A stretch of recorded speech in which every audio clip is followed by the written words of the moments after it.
네, 여러분 안녕하세요. 김동엽입니다.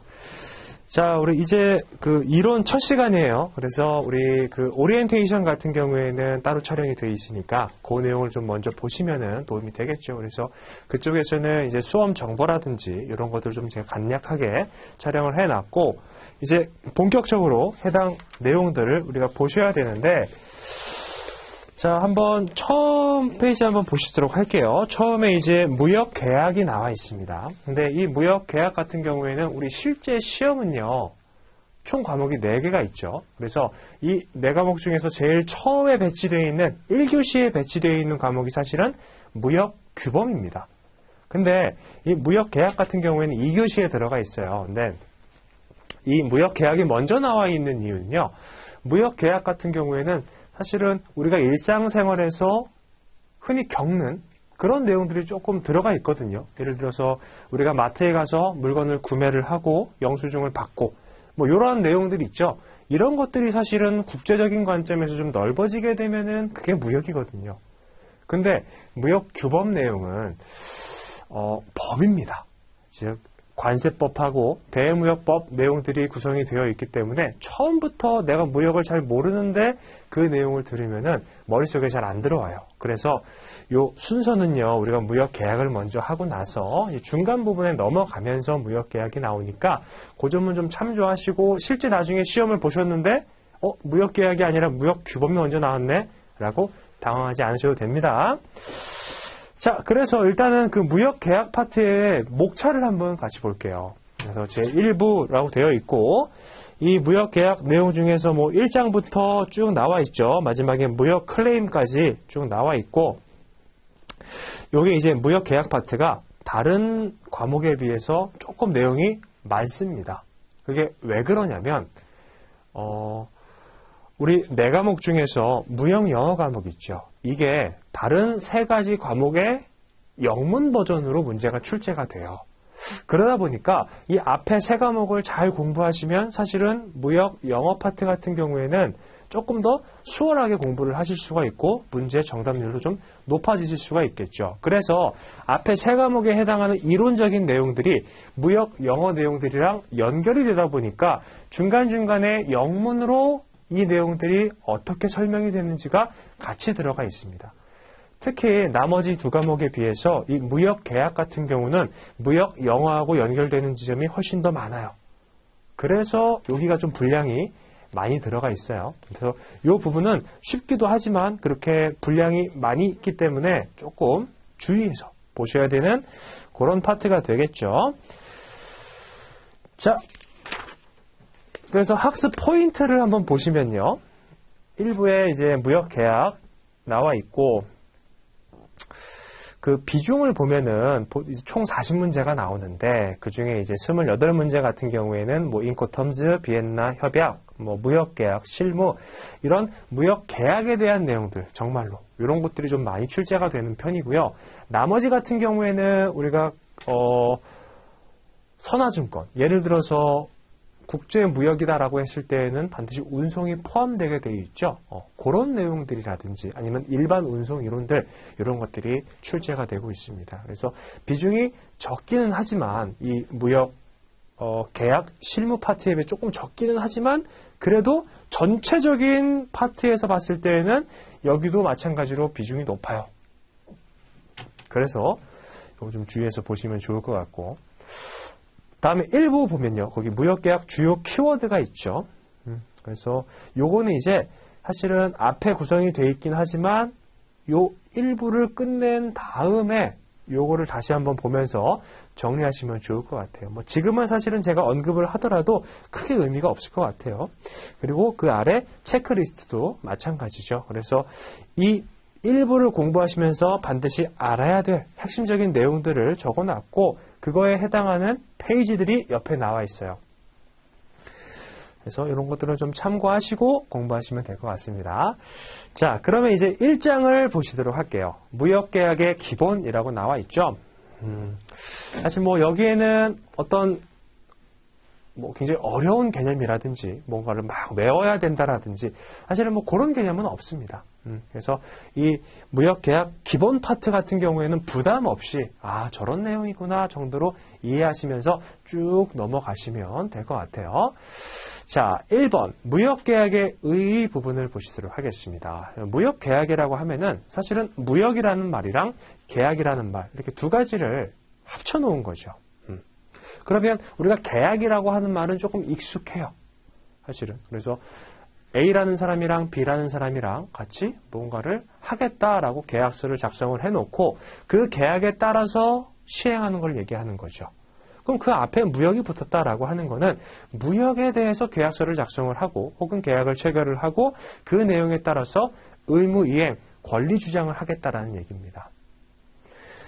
그래서 무역은 상품의 이동이 비교적 가까운 국내에서 이루어지는 것이 아니라 중요한 게 뭐예요? 국가 간의 거래로 범위가 확대가 되고 있다는 거죠. 엄청 과거에는요. 운송수단이 없었어요. 그래서 우리 옆집 아니면 저기 건넌 마을 정도의 사람들하고만 거래를 하던 게 이제는 배, 비행기, 철도, 자동차, 트럭 이런 것들이 막 운송수단이 발달하다 보니까 그리고 운송 용기도 발달하다 보니까 훨씬 더 장거리로 거래가 퍼져나갈 수 있게 된 거죠.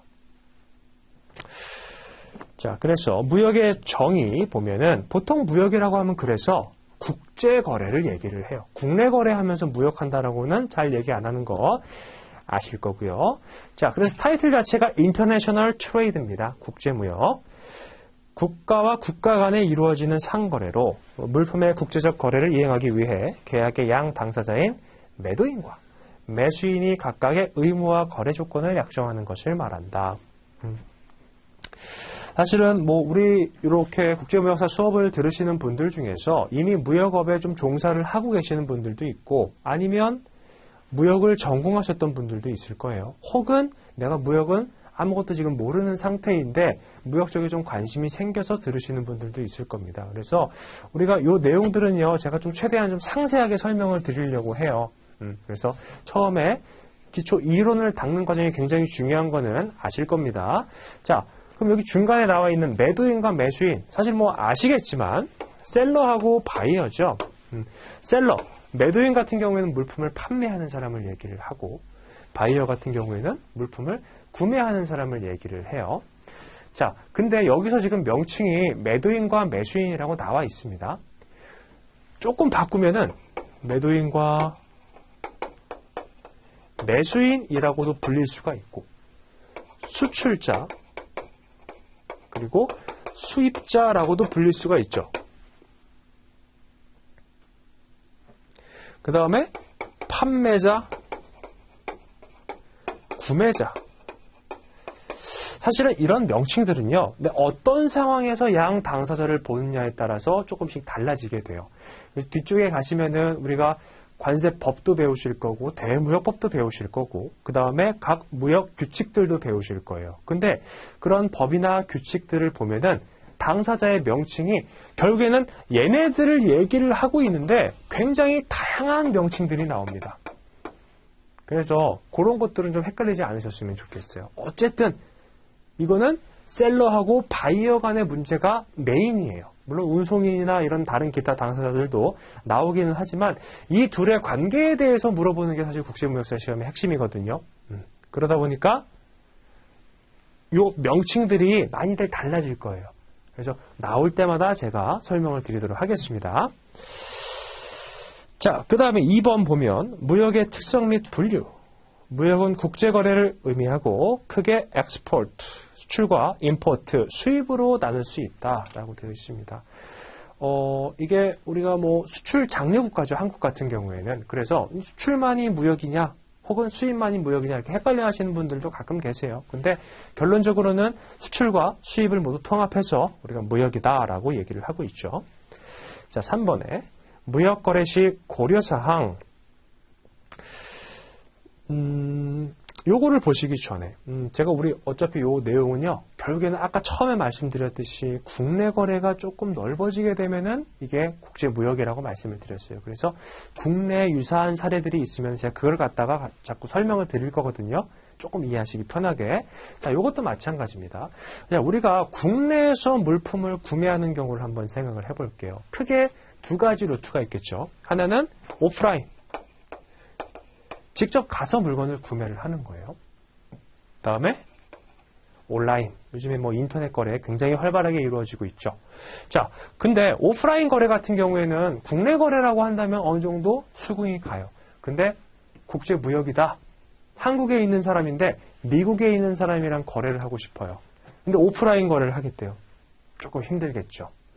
그래서 무역은 대부분 다 이쪽에 치중이 되어 있고 국내 거래에서 온라인 거래를 하게 되면요.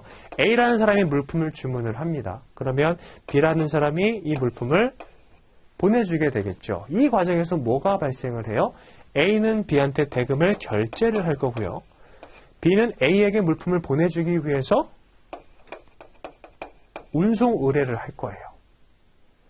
혹은 필요하다라고 한다면 이 운송 과정 중에서 물품이 파손됐을 때 보상금을 청구할 수 있는 보험에도 가입을 할 겁니다. 그래서 뭐 이런 것들은 일반적으로 국내 거래를 할 때 문제가 되는 거고요. 조금 범위를 넓혀서 얘가 A 국가에 위치해 있는 사람이고 얘가 B 국가에 위치해 있는 사람이라고 한번 해볼게요. 결제 당연히 해야겠죠. 운송도 범위가 훨씬 더 넓어져요. 보통 이제 국가 간을 이동을 하기 위해서는 이제 다른 나라는 국경을 넘어가면 되는 경우도 있지만 한국은 그게 좀 제한적이죠. 그래서 뭐 바다를 건너거나 해야 되는 상황이 있고 그러면서 해당 물품에 대한 보험에 가입도 해놓고요. 여기까지는 국내하고 얼핏 비슷한데 차이가 나는 부분이 뭐예요? 우리 해외 직구 좀 해보셨어요? 해외 직접 구매라고 해서 해외에서 판매하는 물품을 주문해서 내가 받는 걸 얘기를 하는 거죠. 이 해외 직구를 해보셨던 분들이라고 한다면은 내가 해외에서 물품이 들어오는 때 반드시 고려해야 되는 게 한 가지 있다라는 걸 아실 겁니다. 뭐죠? 세금이에요. 해외에서 물품이 한국으로 들어올 때 그 물품에 대해서 세금을 납부를 해야 되는 거죠. 그게 이제 예를 들어서 관세, 그리고 뭐 많이들 들어보셨을 겁니다. 국내에서도 물품을 구매할 때에는 부가가치세를 내요. 그래서 부가세, 이런 것들이 기본적으로 부과가 된다라고 보시면 되겠고, 요거에 대한 어떤 상세한 내용들은 뒤쪽에서 우리 무역 규범 파트에서 다시 한번 다루도록 할게요. 근데 요 세금에 대한 얘기를 왜 했냐면, 세금을 납부하기 위해서는요, 해외에서 물품이 한국으로 들어올 때 뭘 해줘야 돼요? 내가 이 물품을 수입을 하려고 한다, 가지고 들어오려고 한다라는 신고를 해줘야 됩니다. 그게 수입이든 아니면 수출이든 관계없이 요 신고는 해주고요. 이렇게 신고하는 절차를 우리가 통관 절차라고 얘기를 해요. 그래서 이렇게 통관을 하게 되면서 세금 이슈가 발생을 하게 되고, 만약에 물품이 하자 있는 상태로 통관됐다라든지 아니면 물품을 100개를 구매를 했는데 50개만 신고를 했다라든지 하는 경우에는 문제가 발생할 수가 있겠죠. 그래서 거기 무역거래 시의 고려사항은요, 이렇게 운송이나 보험에 대한 처리 문제를 고려를 해야 되고요. 나아가서는 어떤 문제? 통관, 그리고 세금에 대한 내용들도 고려를 해야 된다라는 내용들이 정리가 되어 있습니다. 그래서 한번 읽어보시면 되고, 거기 아래 보시면 무역 체결의 절차에 대해서 나와 있어요. 그래서 뭐 엄청 상세하게 적혀 있지는 않지만 일반적으로 무역 체결은 이런 타임라인을 따라서 흘러가게 되고, 보시면은 뭐 시장 조사, 거래처 선정, 거래 제한, 상품 조회, 구매처 회신, 신용 조회, 그다음에 청약, 승낙, 계약의 성립. 좀 사실 굉장히 좀 다양한 것 같아 보이기는 하는데, 이 위에 나와 있는 시장 조사부터 신용 조회까지는요, 사전 준비 작업이에요.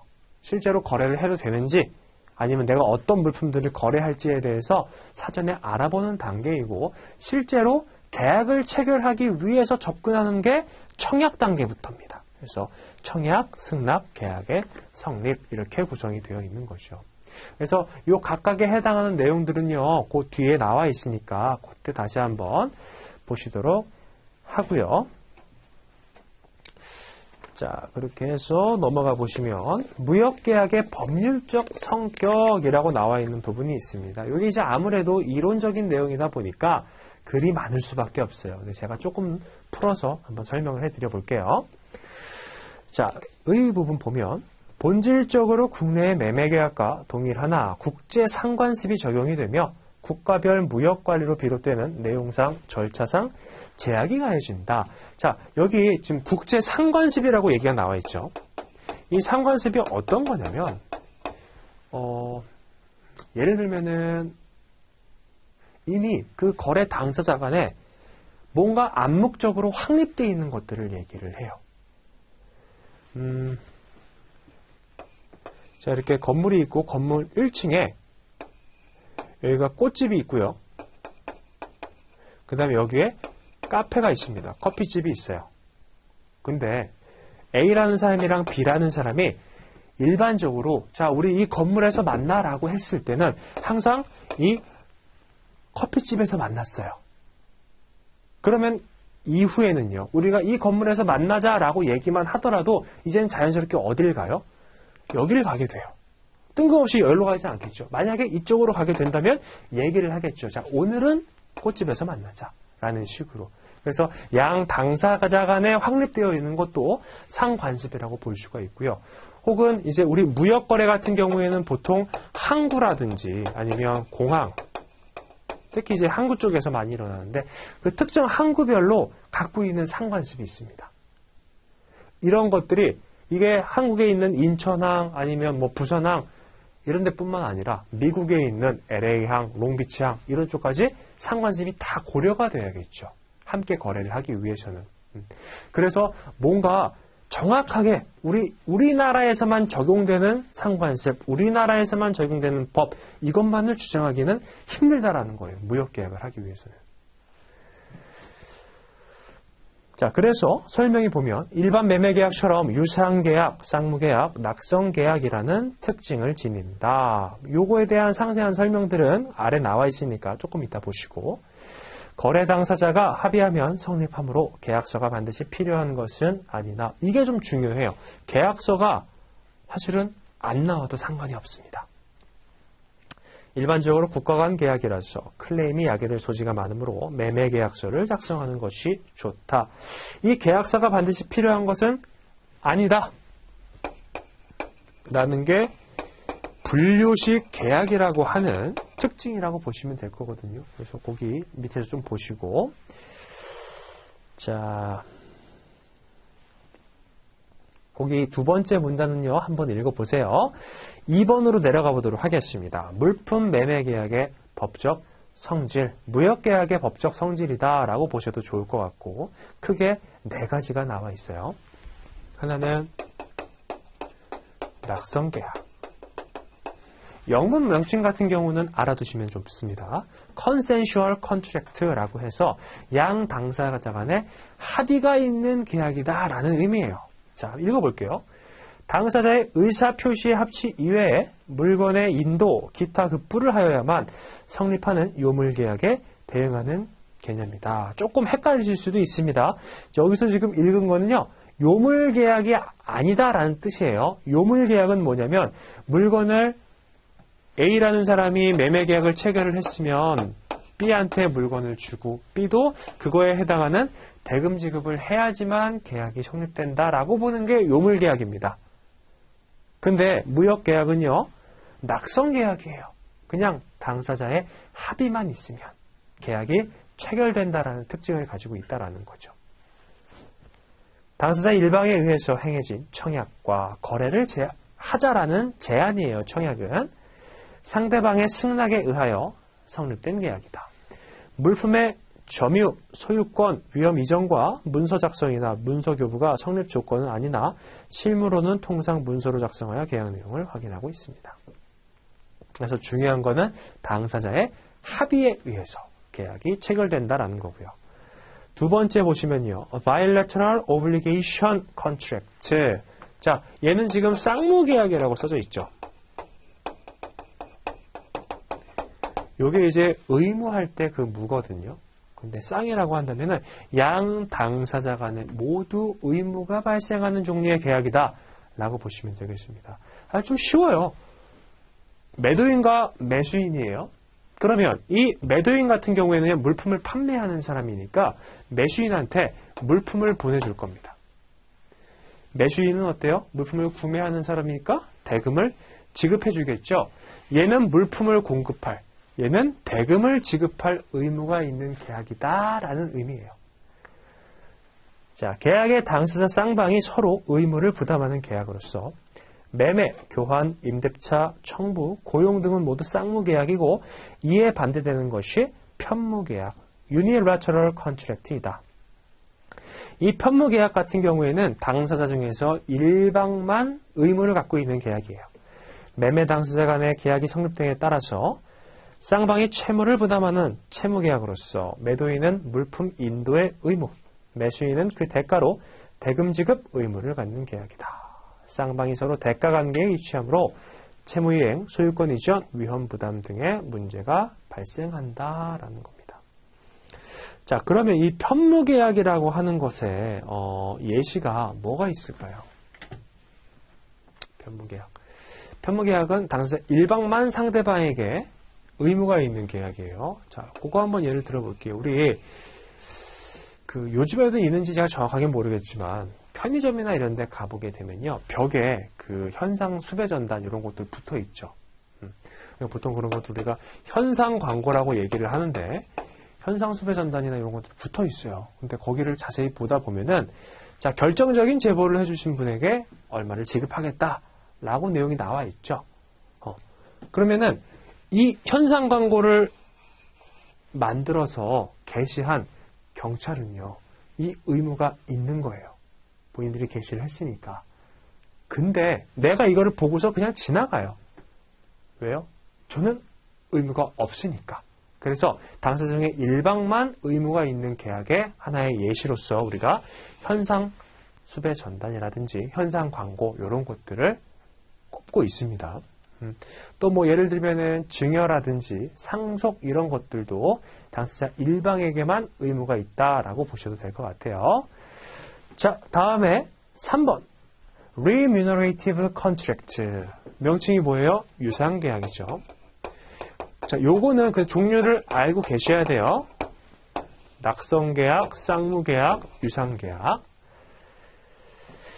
계약의 각 당사자가 서로 대가적 의미를 가지는 재산성의 출연하는 계약이다. 재산적 출손에 대한 상호 의존 관계는 각 당사자가 상호 채무를 부담하는 쌍방계약에 있어서는 필연적으로 존재한다. 그러나 유상계약의 범위는 쌍무계약보다는 조금 더 넓은 계약이다. 모든 쌍무계약은 유상계약이라고 할 수 있지만 모든 유상계약은 쌍무계약이라고는 할 수가 없다. 즉 편무계약도 유상계약이라고 할 수가 있기 때문이다 라는 것이죠. 그래서 뭔가 이제 조금 그 표를 한번 그려보면은 유상계약이 이렇게 있고요. 여기에 쌍무계약이랑 편무계약이 들어가 있다라고 보셔도 되겠죠. 유상계약에 속하는 것은 민법의 전형계약 가운데에서는 매매, 교환, 현상광고, 임대차, 고용, 도급, 조합, 화해 이런 것들이 있습니다. 어쨌든 간에 금전적인 대가가 있다라고 한다면 유상계약이라고 보시면 되겠어요. 자, 그 다음에 이 4번. 4번이 사실 좀 분량이 좀 적긴 하지만 이 나머지 3개에 비해서 가장 중요한 개념이다 라고 보셔도 될 것 같아요. 명칭이 분료식 계약이라고 나와 있죠. 자, 분료식 계약이라고 하면 일반적으로 인포머 계약이라고 얘기를 하고 어떤 요식행위가 필요 없는 계약이다라는 의미예요. 요식행위라고 한다면 가장 대표적인 게 계약서를 작성하는 행위가 있겠죠. 즉, 바꿔 얘기하면, 쉽게 얘기하면은 계약서를 작성하지 않아도 되는 계약이다라는 의미입니다. 굉장히 좀 파격적이죠. 계약의 형식에 관하여 어떤 요건도 필요가 없는 계약이다. 거래 당사자 간의 의사표시를 서면, 그 밖에 일정한 방법 등의 구애됨이 없이 당사자 간의 자유전달 의사에 의해서 체결되는 계약이다. 따라서 계약 방식은 구두, 서면, 일부 구두, 일부 서면으로도 가능하다. 즉, 무조건 계약서를 작성하지 말라 이건 아니에요. 이게 정해진 요식이 없기 때문에 당사자 간에 계약서를 작성하고 싶으면 작성해도 돼요. 작성하기 싫고 그냥 구두로만 합의를 하고 싶으면 그렇게 해도 괜찮다라는 거죠. 딱 정해진 양식이 없다라는 겁니다. 근데 이 분류식 계약은요, 문제점이 뭐가 있냐면 계약서가 안 넣을 수가 있어요. 그렇게 되면 계약이 어떤 식으로 합의가 됐는지 불명확한 거예요. 그래서 나중에 A가 B한테 내가 공급해준 물건은 사실은 $10라고 생각을 하고 공급을 했다 라고 했는데 B는 나는 근데 이거 $5로 생각하고 구매 계약 체결한 건데 라고 얘기를 하는 거예요. 그럼 문제가 생길 수밖에 없죠. 그래서 비록 이렇게 분류식 계약의 특성을 가지고 있지만 계약서를 작성하는 것이 권고가 되고 있습니다. 뭐 작성을 한다고 해서 문제 생길 건 없으니까요. 그래서 그렇게 봐주시면 될 것 같고요. 자, 다음에 이제 3번으로 한번 내려와서 무역계약의 종류 보시도록 할게요. 무역계약이 1번 보시면은 케이스 바이 케이스 개별 계약이 나와 있고 2번에 마스터 컨트랙트 포괄 계약이 나와 있습니다. 자, 개별 계약이라고 한다면요. 이거는 정말 간단해요. 지금까지 쭉 보셨던 내용이에요. A하고 B하고 단발성으로 거래를 하는 겁니다. 이번에 물품을 내가 100개를 공급해야겠다. 공급을 받아야겠다. 그러면 대금 지급을 얼마를 해줘야겠다. 이런 내용들이 단발성으로 계약이 체결이 되는 거죠. 어떤 문제가 발생할 소지가 굉장히 좀 적어질 거예요. 왜냐하면 해당 계약건에 맞춰서 모든 용어들이라든지 아니면 상황이 고려가 될 테니까 뭔가 논란이 생길 만한 여지가 없을 수가 있겠죠. 대신에 조금 안 좋은 점, 우리가 단점은 뭐예요? 귀찮은 거죠. 평소에 집에서도 좀 귀찮아하거나 그러면 잘 안 움직이게 되죠. 그런 것처럼 이 계약서를 건별로 계속해서 작성을 해야 하다 보니까 어차피 지난번에 했던 내용이랑 동일한 내용인데 뭘 이걸 또 합의를 하고 이렇게 하고 있느냐 라는 조금 불만도 생길 수도 있어요. 자, 그래서 매 거래시마다 매도인과 매수인 간에 어떤 품목에 대한 거래가 성립이 되면 품목별 거래에 대해서 계약서를 작성하고 계약에 대한 거래가 종결되면 그것으로써 계약이 종료되는 것이다. 그 해당 거래가 완료가 되면 계약은 끝나게 되는 거죠. 매 거래 건별로 오퍼나 오더를 확정한 후에 수출입 본 계약서를 작성하는 방법입니다. 거래 상대방과 최초 거래 시나 거래 초기에 활용하는 방법이다. 자, 말씀드렸듯이 격지자 간 서로 다른 국가에 위치해 있는 사람들끼리의 거래를 체결을 해야 되는 거예요. 그러다 보니까 이 사람은 물품을 내가 아무런 보증 없이 보내줘도 괜찮나? 물품값은 제대로 받을 수 있나? 라고 생각을 할 거고 이 사람 입장에서는 어때요? 내가 돈을 미리 먼저 보내줬을 때 과연 물건을 제대로 받을 수 있을까? 엉뚱한 물건이 오는 건 아닌가? 이런 우려가 생긴다라는 거죠. 그래서 처음 거래할 때 신뢰성이 아직은 없을 때에는 이렇게 건별 계약을 체결을 해서 정확하고 논란이 없게 계약서를 만들어 놓습니다. 자, 이번에 마스터 컨트랙트 나와 있죠. 포괄 계약이에요. 우리 일반적인 개인들 같은 경우에는 내가 해외에서 물건을 구매하거나 아니면 국내에서 물건을 구매하거나 사실은 내가 필요한 것만 구매를 하게 되는 거죠. 그러다 보니까 케이스 바이 케이스 계약이 맞아요.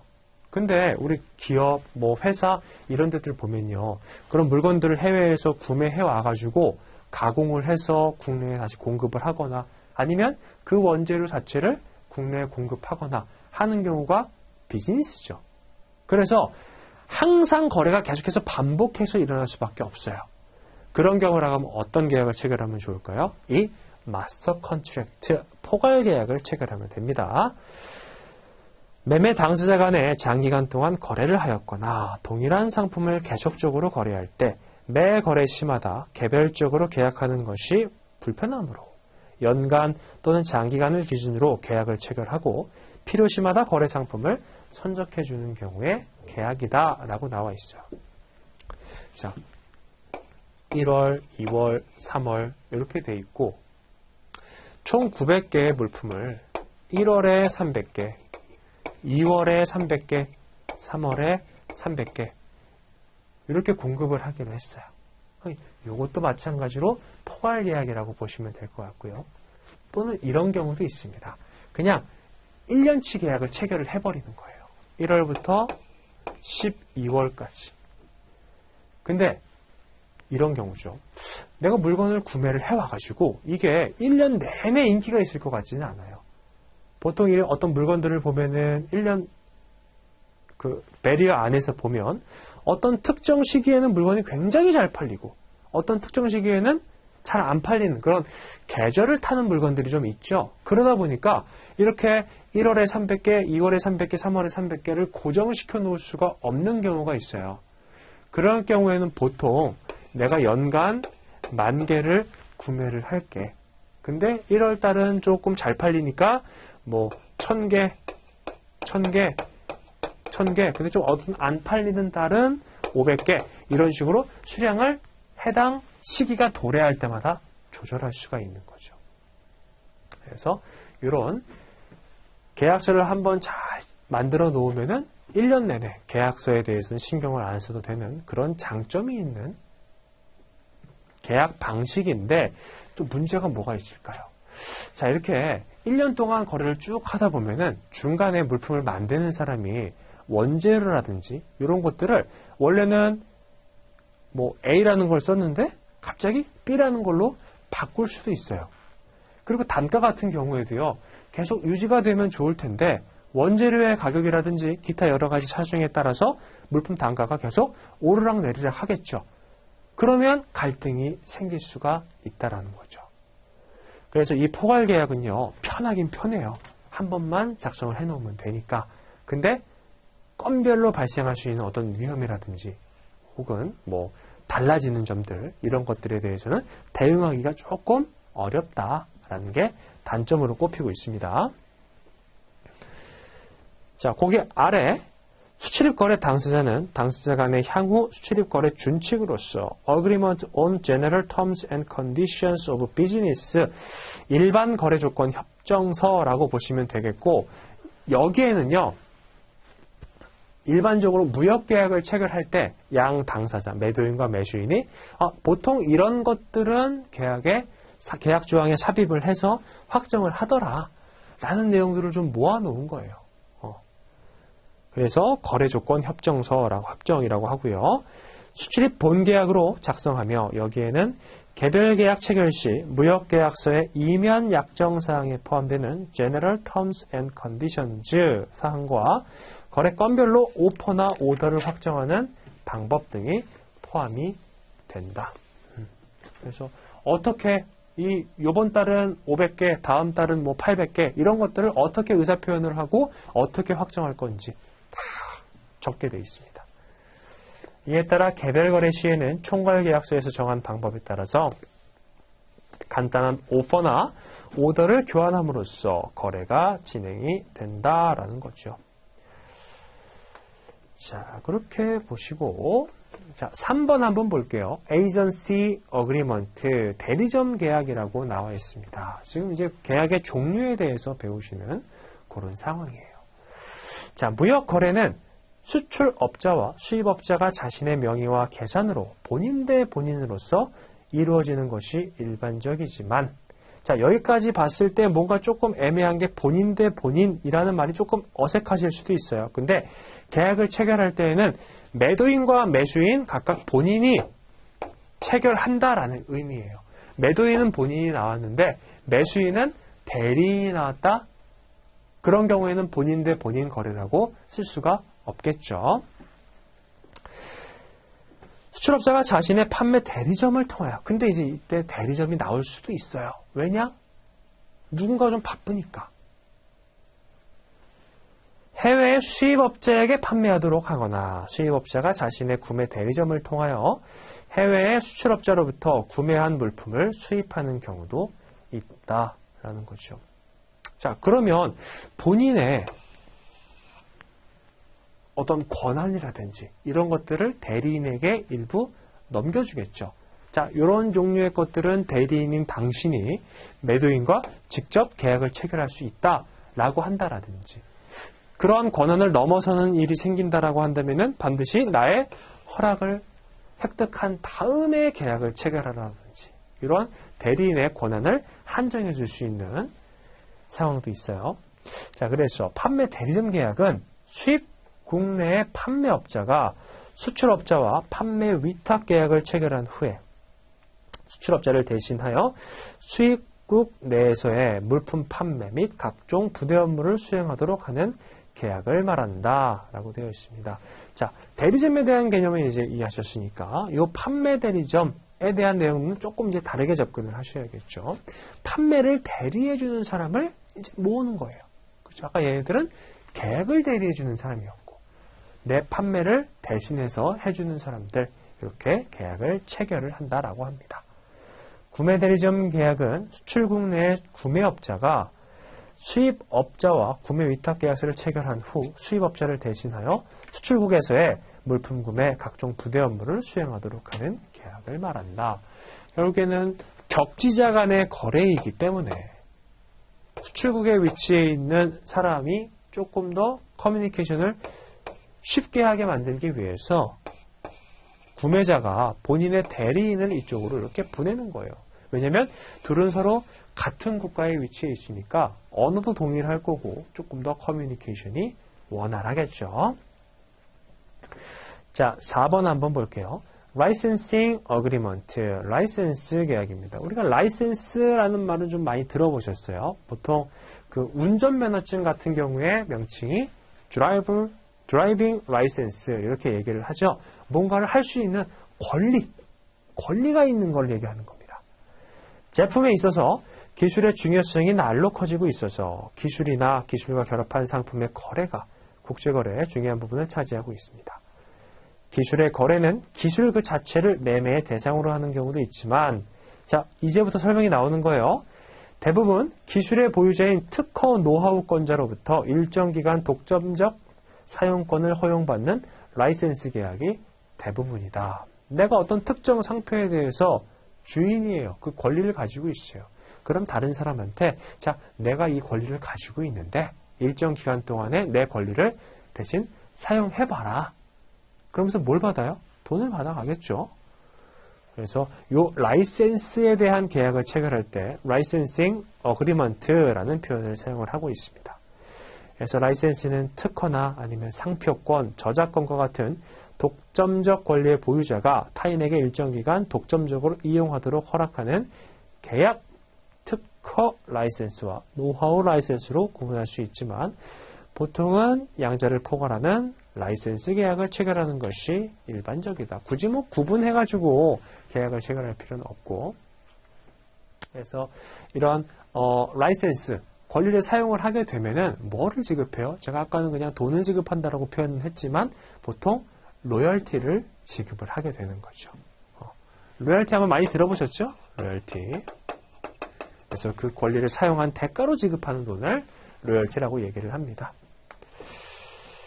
자, 그래서 명칭도 있어요. 보통 라이센시에게는 개량 기술을 우선적으로 라이센서에게 허용하는 그랜트백, 품질 유지 의무, 기술료, 지불의 의무 등이 부과가 된다. 그래서 라이센시 같은 경우에는 권리를 사용할 수 있도록 허가받은 사람을 얘기하는 거예요. 그리고 라이센서에게는 기술 정보의 제공 의무, 라이센스된 특허가 유효하다는 것을 보장하는 것이 필요하다. 그래서 헷갈리지 마세요. 라이센서라고 하면 권리를 주는 사람을 얘기하는 거고, 라이센시라고 얘기를 하면은 해당 권리를 받아서 사용하는 사람을 얘기를 하는 거죠. 대신에 이 사람이 결국에는 이제 뭘 지급해요? 대가로 로열티를 지급한다 라는 겁니다. 자, 5번 조인트 벤처 어그리먼트. 자, 조인트라고 한다면은 우리가 뭔가 이제 같이 뭔가 하는 거예요. 혼자 하는 게 아니고 여러 명이 모여서 아니면 둘이 모여서 하는 게 되는 거죠. 자, 국제 합작 투자 사업은 일반적으로 국적이 상이한 둘 이상의 자연인, 회사, 공범인 등이 있으며 특정 사업의 공동 수행을 위해 상당 기간 투자할 것을 내용으로 하는 공동사업 형태를 의미한다. 현금 출자 외에도 기술, 제조 방법, 특허권, 상표권과 같은 무채자산 등 다양한 합작 투자의 목적물이 있다라는 겁니다. 그래서 이렇게 합작 투자를 하게 되면은 일반적으로 좀 어떤 같은 기술력을 가지고 있는 사람들끼리는 잘 하지 않아요. 예를 들어서 뭐 핸드폰 회사다라고 한다면 핸드폰 회사나 핸드폰 회사가 만나가지고 조인트 벤처를 한다? 이런 경우는 없고요. 이 핸드폰에 대한 기술력을 필요로 하는 다른 회사들, 뭐 예를 들면 요즘에 그 우리 자동차 보면은 핸드폰하고 연결시키려고 많이 노력을 하죠. 물론 이제 지금도 물론 블루투스로는 연결이 되지만 그거는 굉장히 좀 제한적인 역할만 수행을 할 수가 있고 실제 핸드폰이 자동차를 컨트롤할 수 있을 정도의 어떤 그런 능력을 만들어내기 위해서 이제 뭐 조인트 벤처를 많이 한다라고 얘기를 하더라고요. 자, 6번의 exclusive contract, 독점 계약입니다. 독점 계약 뭔가 느낌이 오시죠? 어떤 특정 품목의 수출입에서 수출업자는 수입 국가의 지정 수입업자 외에는 동일 품목을 오퍼하지 않으며 또 수입업자 역시 수출국의 다른 수출업자로부터는 동일 품목을 취급하지 않겠다는 조건으로 맺어지는 계약이다.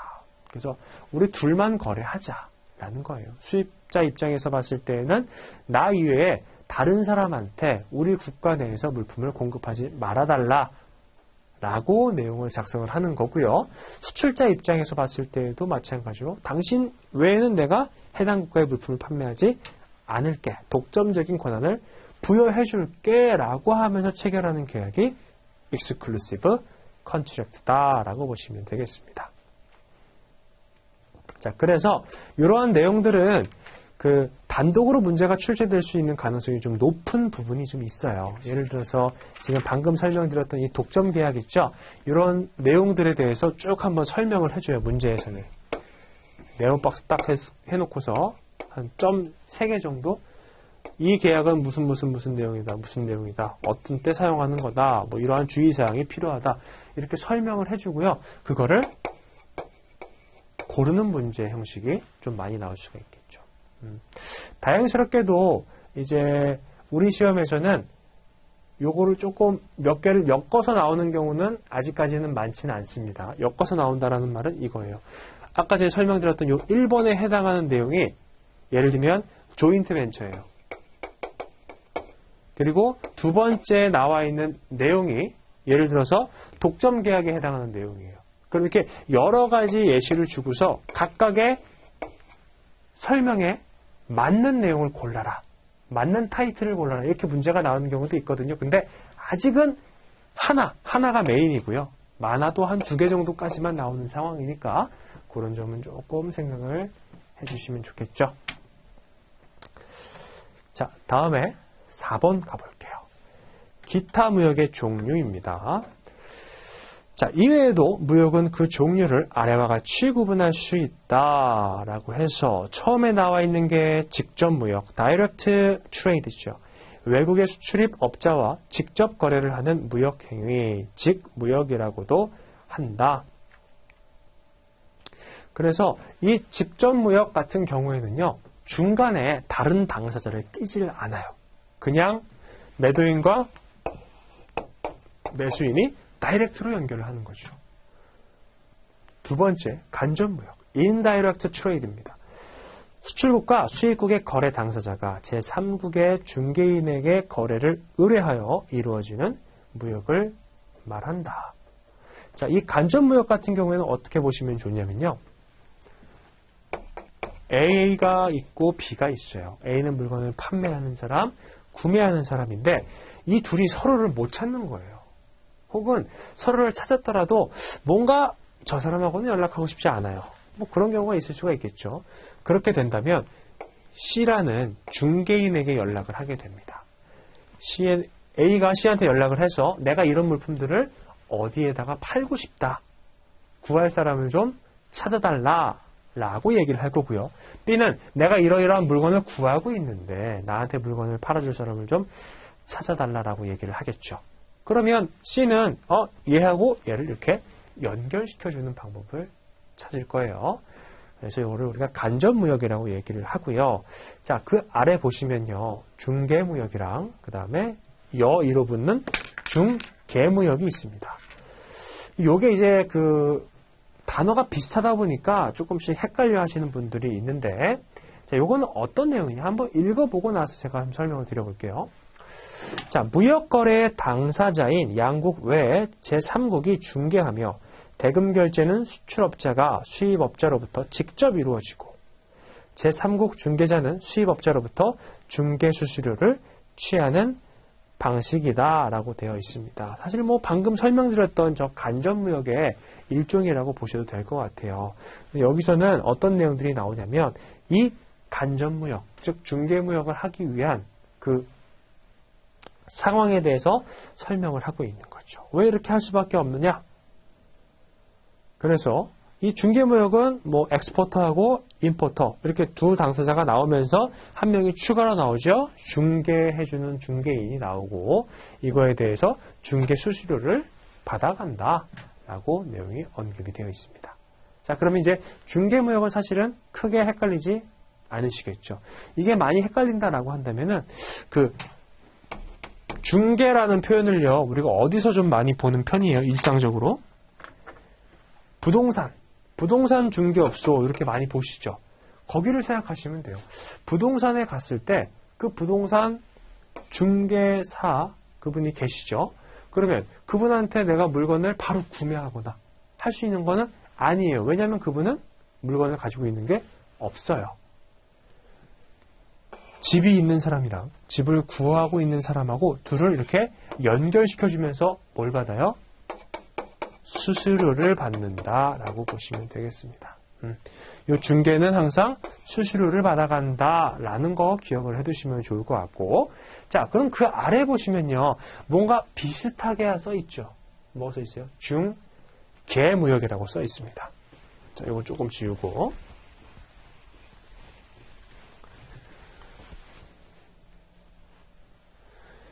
지금 보셨던 게 중개무역이고요. 이제 보실 게 중개무역이에요. 자, 얘는 A하고 B가 나와 있을 때 C가 이렇게 둘을 연결시켜주는 역할을 했다라고 한다면 중개무역은요, A가 B에게 물품을 판매를 해요. 그 다음에 어떻게 하느냐? B가 이 물품을 구매를 하잖아요. 근데 본인이 한 $10에 구매를 했어요. 단가. 그거를 C한테 $12에 판매를 하는 거예요. 그러면 이제 얘는 얘의 관점에서 봤을 때에는 수수료를 받는 게 아니죠. 본인이 실제로 그 거래 안에 뛰어 들어가가지고 물건을 한번 구매를 한 다음에 판매를 해요. 그래서 뭘 남겨요? 차익을 남기는 거예요. 그래서 중개는 이렇게 차익을 남긴다. 중개는 수수료를 받는다. 이런 큰 차이가 있습니다. 그리고 역할도요. C는요. 그냥 이렇게 둘을 연결시켜주는 역할 정도, 어떤 책임이라든지 이런 거에 비교적 자유로운 역할이다라고 한다면 얘는 이 다음 거래가 성사되지 않게 된다라고 한다면은 손해를 입을 수도 있습니다. 조금 리스크가 있는 그런 거래 방식을 얘기하는 거죠. 그래서 요거 좀 잘 기억해 두세요. 이게 하나가 다른데 요거 때문에 좀 많이 헷갈려 하시는 경우가 있으니까 보시고, 그래서 이 중개무역의 영문 명칭은 merchandising trade고요. 중개는 intermediate trade라고 보시면 되겠습니다. 자, 다음에 우회무역 보시면 roundabout trade라고 되어 있어요.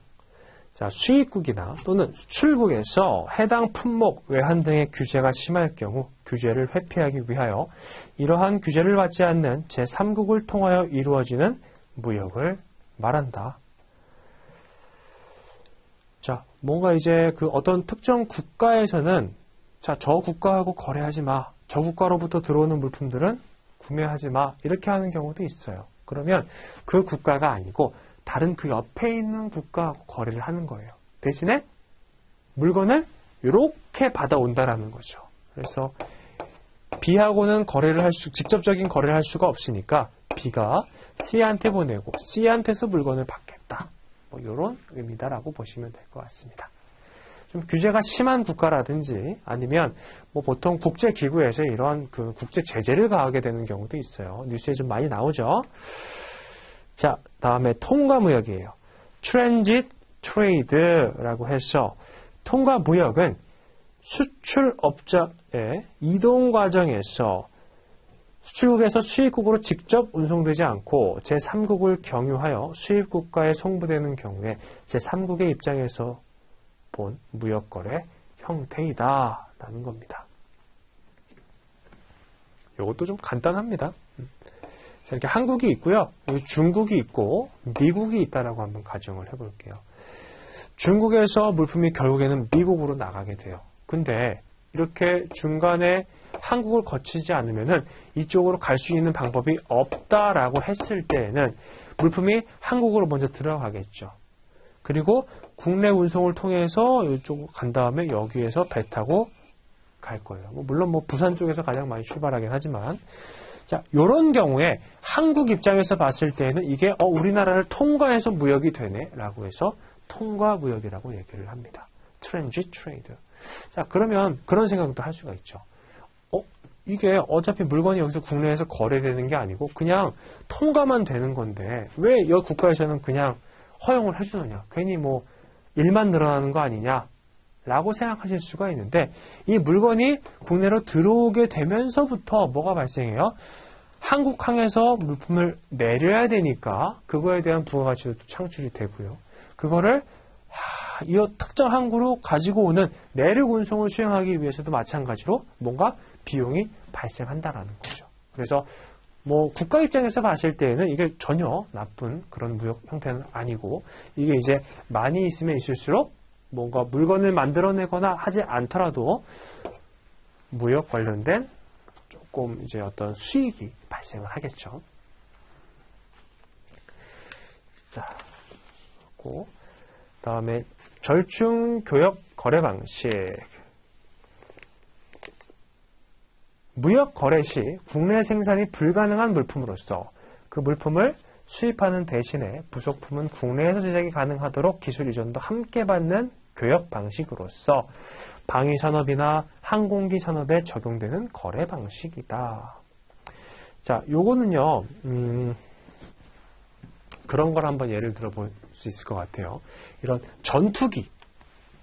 이런 게 있는데, 만약에 한국의 기술력이 조금 안 돼가지고 전투기를 국내에서 생산을 못한다라고 했을 때에는 다른 나라로부터 구매를 해오게 되겠죠. 일반적으로는 미국 쪽에서도 좀 많이 구매를 해오는 편이고, 근데 이 전체 그냥 전투기를 통으로 구매하려고 하지 않고요. 여기 전투기 안에 들어가는 볼트라든지 나사라든지 이런 것들을 한국도 충분히 만들 수가 있으니까 전투기를 만들 때에는 우리 한국에서 공급되는 볼트하고 나사 이런 것들을 좀 사용을 해라 라고 얘기를 할 수 있는 거죠. 그리고 이런 방식으로 되는 게 절충 교역 거래 방식이다 라고 보면 되겠습니다. 다음에 주문자 상표 부착 생산 방식, Original Equipment Manufacturing. 우리 OEM이라는 말은 많이 좀 들어보셨죠? 물품을 해외에서 만들어주고 나서 거기에다가 그 물품을 주문한 당사자의 브랜드명이라든지 상표를 부착해서 공급을 해주는 방식을 얘기를 하는 겁니다. 그래서 가끔 이제 그런 마트라든지 가보면요. 식품 코너에 가면은 이 OEM 방식으로 만들어져 있는 물품들이 많이 나와 있어요. 그래서 한번 관심 있으시면은 보시고, 다음에 주문자 개발 생산 ODM이라고 되어 있습니다. 이거는 그 물품을 만들어주던 이 OEM 업체가 조금 더 성장을 했다라고 보시면 될 것 같아요. 그래서 본인들이 물품을 이렇게 만들어요. 여러 가지 형태로 물품을 만들겠죠. 그 다음에 이제 주문을 받는 거예요. 특정 국가에서 연락이 오게 되겠죠. 내가 이런 종류의 물품이 필요하다. 카탈로그를 봤더니 이게 적합해요. 그러면 이거 물건 공급받겠다라고 얘기를 해주는 거예요. 그러면서 뭐 부착해요? 이것도 마찬가지로 상표를 부착해서 보내주게 되겠죠.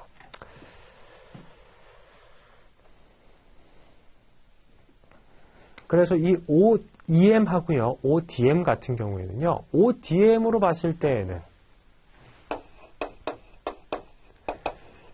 물품을 구매하는 사람 입장에서는 뭔가 상품 계약이 어떤 스케줄이라든지 아니면 계획 이런 거에 신경 쓸 필요가 없어져요. 그냥 구매만 잘하면 되는 거예요. 그래서 그런 식으로 좀 구분이 된다 보시고, 다음에 현지 조립 생산 방식이 있습니다. knockdown trade라고 해서 조립할 수 있는 설비와 능력을 갖추고 있는 거래처에 상품이 아닌 부품을 수출 및 수입하고 실제 수요지에서 조립하여 완제품으로 만드는 현지 조립 방식의 수출입을 말한다. 제가 말씀을 드렸지만 이 산업 현장에서 사용하는 어떤 기계류라든지 이런 것들이 규모가 조그만 거는 물론 조그마하겠지만 큰 거는 엄청 크죠. 그러다 보니까 운송도 좀 힘든 거예요. 그러다 보니까 보통 일반적으로 그런 물품들을 가지고 수입해서 들어올 때에는요, 분해를 해서 가지고 들어옵니다. 한국에 갖고 들어와가지고 볼트 조이고 나사 조이고 하다 보면은 조립해서 사용할 수 있는 수준. 물론 핵심적인 것까지 다 분해해갖고 들어오면 안 되겠죠. 핵심적인 건 좀 남겨두고 겉에 곁다리 같은 거 이런 것들은 분해해서 들어와가지고 한국에서 조립해서 생산해서 쓸 수 있도록 만드는 게 현지 조립 생산 방식 knockdown trade라고 얘기를 하고 있습니다. 자, 이렇게 해서 일반적인 기본적인 내용들을 살짝 보셨습니다. 잠깐 쉬었다가 우리 특정 거래 형태 들어가도록 하겠습니다.